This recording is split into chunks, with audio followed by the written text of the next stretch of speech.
10 years ago, the love of my life disappeared without a word, leaving behind nothing but a note that shattered me.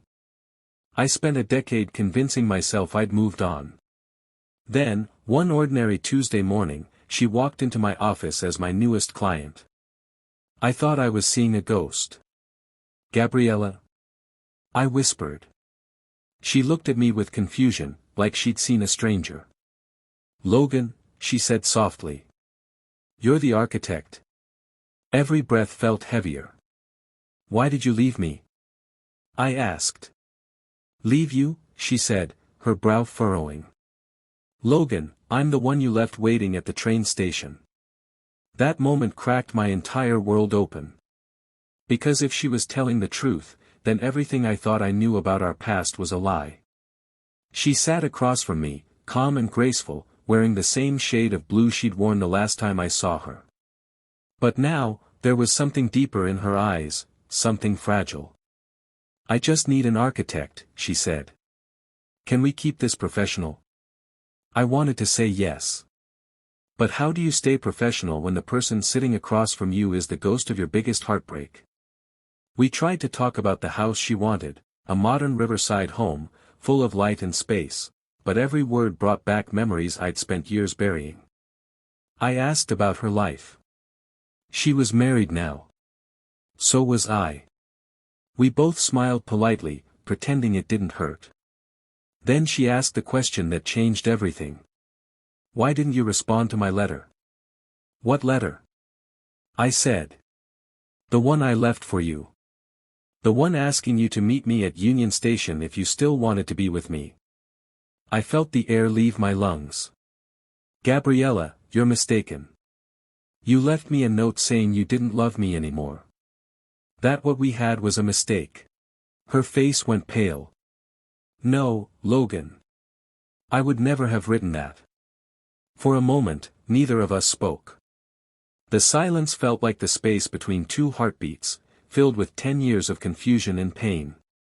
Then she said, "We need to see those letters." That night, I met her at her hotel. I brought the note that had destroyed me. She brought the letter she said she'd written. I unfolded mine first.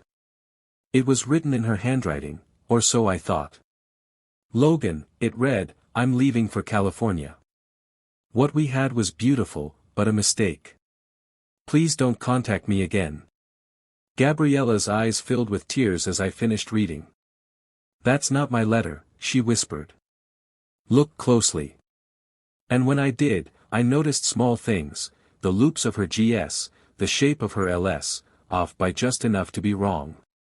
She opened her own box and handed me another letter. "This is the one I actually wrote," she said. Her version said something very different. She'd written that she was willing to stay in Chicago for me. That if I met her at the station at 6 o'clock, she'd know I wanted to build a life together. My hands trembled. Someone had switched our letters. Someone had stolen our future.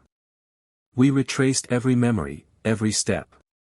Then it hit me, my old roommate, Roderick. He was an art student, skilled with handwriting, always around when Gabriella visited. I remembered the way he'd looked at her, the quiet jealousy in his voice whenever I mentioned her name. "He intercepted it," I said slowly. "He must have replaced your letter with a fake." Gabriella covered her mouth. "He did call me after, you know. Invited me out a few times. I thought he was just being kind." We sat in silence, realizing how one person's jealousy had stolen 10 years of our lives. In the weeks that followed, Gabriella and I tried to move on. We finished designing her house, keeping everything strictly business. But every meeting was torture. Every look, every word, carried the weight of what we'd lost. One night, she called me. Her voice trembled. "Logan, I can't keep pretending. I'm leaving my husband." "You can't do that," I said. "You'll destroy everything." She paused. Maybe everything was already broken. "I'm tired of living half a life." "What about you? Are you happy, Logan? Truly happy?" The question gutted me because I already knew the answer. My wife, Naomi, was kind and patient, but she didn't have my whole heart. Gabriella still did. I tried to fight it. I tried to be reasonable. But love isn't reasonable. 2 weeks later, Naomi found me sitting in my study, holding Gabriella's real letter. I told her everything. About the letters. About the truth. About Gabriella. She didn't yell. She didn't cry. She just said, I always knew. You loved someone else before me, and part of you never came back. Her grace broke me more than her anger ever could. She took off her wedding ring and said, it's time we both stop pretending. A few days later, I went to Union Station, the same place where Gabriella had waited for me 10 years earlier. She was there again, standing under the clock with a single suitcase. You came, she whispered. I should have come 10 years ago. We didn't need a grand plan. We didn't need a train to anywhere. We just needed each other. We talked all night, about everything we'd lost and everything we still had. About forgiveness, guilt, and second chances. About Roderick, and how revenge would only give him power he didn't deserve. 6 months later, Gabriella and I moved into the house I'd designed for her, the home that had started it all. It was supposed to be for a different life, but somehow, it became the perfect place to rebuild ours. 2 years passed. We married quietly, surrounded by close friends. And one morning, a letter arrived in the mail, from Seattle. It was from Roderick. He wrote, I saw your wedding announcement.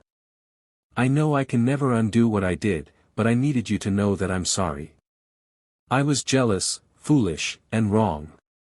Seeing that you found your way back to each other gives me hope that maybe real love really can survive anything. Gabriella read the letter, holding our baby girl in her arms. Do you forgive him? I asked. She smiled sadly. I forgive the boy he was. But I'll never forget what he took from us. I looked at her, the woman I'd lost, found, and finally kept, and realized that some love stories aren't about perfection. They're about survival. Because love, when it's real, doesn't fade with time. It waits. It endures.